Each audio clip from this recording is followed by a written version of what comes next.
안녕하세요. 오늘은 초보자도 농약 없이 이것들만 해주게 되면 팔뚝만한 가을 김작물을 원 없이 수확할 수 있는 방법에 대해서 이야기해 볼까 합니다.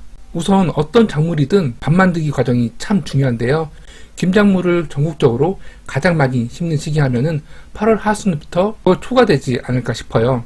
그렇기 때문에 아무리 늦어도 8월 중순에서 8월 하순까지 밥 만들기 과정을 해 주셔야 되는데요. 김장무 같은 경우에는 영양분을 많이 필요로 하는 텃밭 작물이기 때문에 퇴비를 충분히 넣고 밭을 미리 만들어 주셔야 되는데, 이때 중요한 포인트가 퇴비 같은 경우에는 가스를 분출하는 그런 유기질 비료이기 때문에 꼭 씨앗을 파종하기 2주에서 3주 전에 뿌려가지고 퇴비가스를 충분히 빼 주셔야 됩니다. 그리고 추가적으로 혹시라도 집에 화덕이 있고 나무재를 모을 수 있는 상황이라고 한다면, 이렇게 나무재를 모아서 퇴비 뿌릴 때 함께 뿌려주게 되면 산성화된 토양도 개량할 수가 있고요. 그리고 부족한 칼슘도 보충해 줄 수가 있습니다.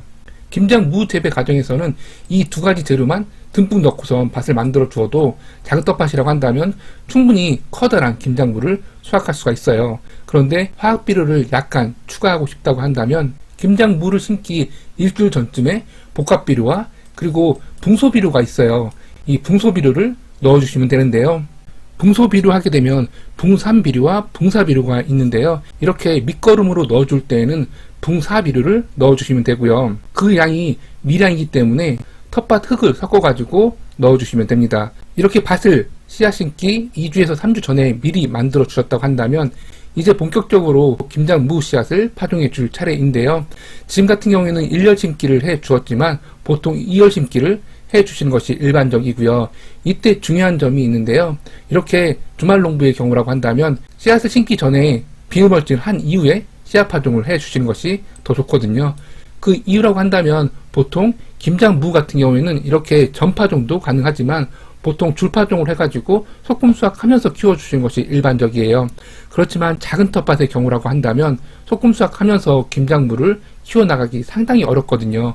왜냐하면 그 성장 속도도 빠를 뿐만 아니라 그리고 소금 수확한 김장무를 수시로 조리해서 먹기도 참 어렵거든요.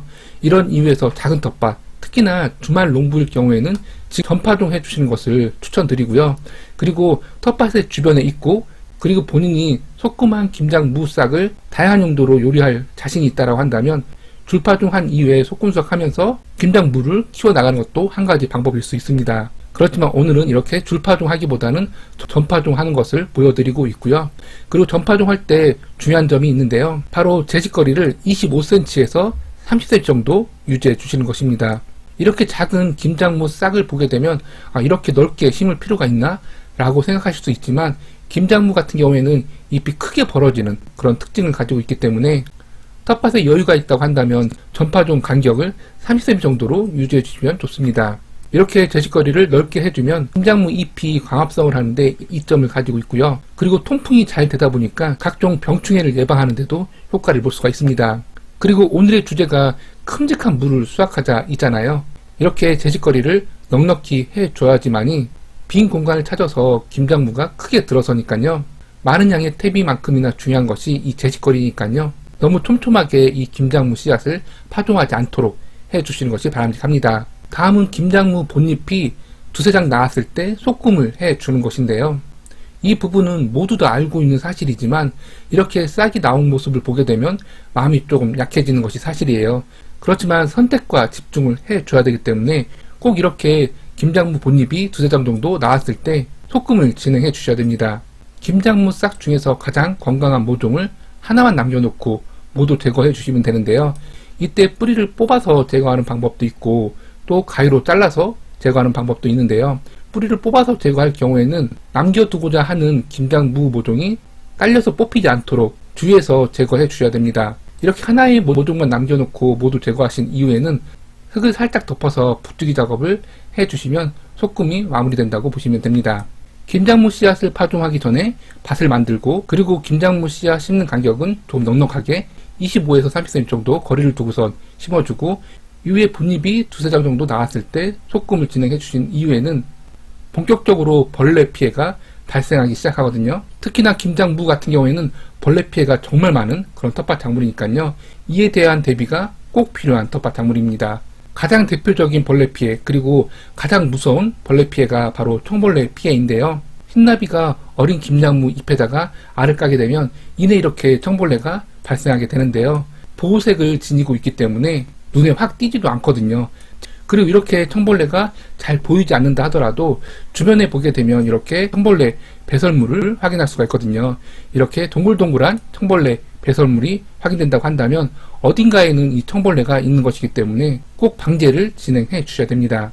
모든 작물의 벌레 피해가 그렇듯이 벌레가 생기기 전에 선방제를 해주는 것이 참 중요한데요. 벌레 피해를 줄일 수 있고 심지어는 벌레가 발생한 이후에도 벌레를 퇴치할 수 있는 친환경 천연살충제 하면 대표적으로 은행 삶을 물이 있거든요.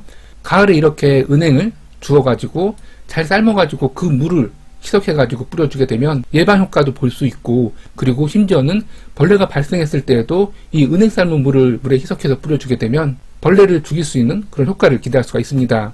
그렇지만 이 방법 같은 경우에는 정말 시골이 아니고서는 선택하기 조금 어려운 방법일 수 있거든요.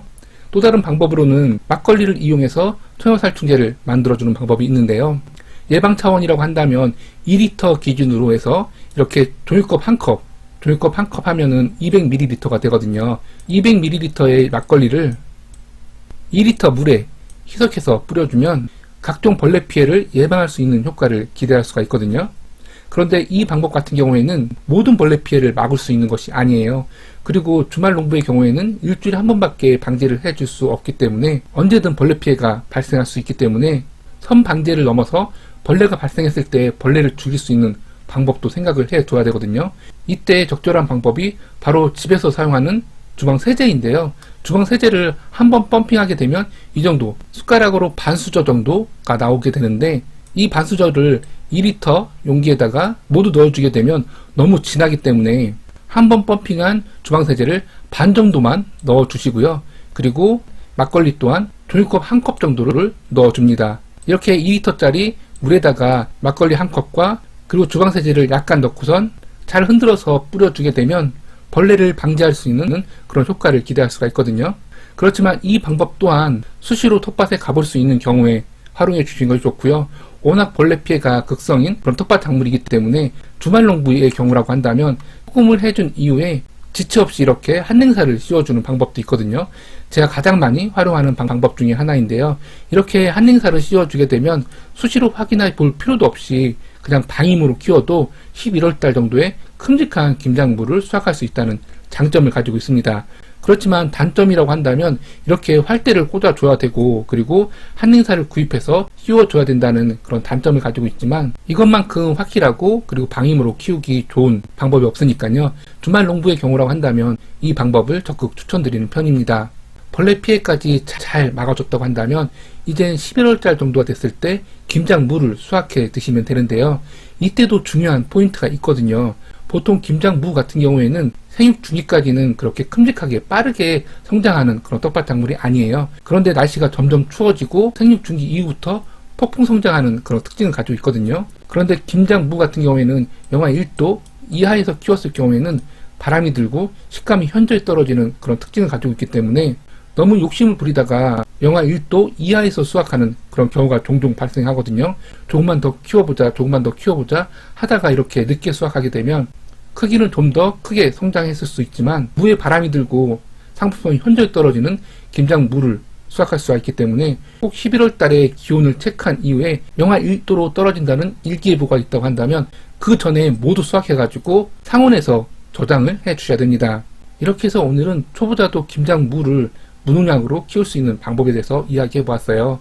오늘 설명드린 부분만 잘 따라 해주신다고 한다면 맛있는 김장무를 수확해 드실 수가 있으니까요. 올해는 유기농 김장무 재배를 도전해 보셨으면 좋겠습니다. 감사합니다.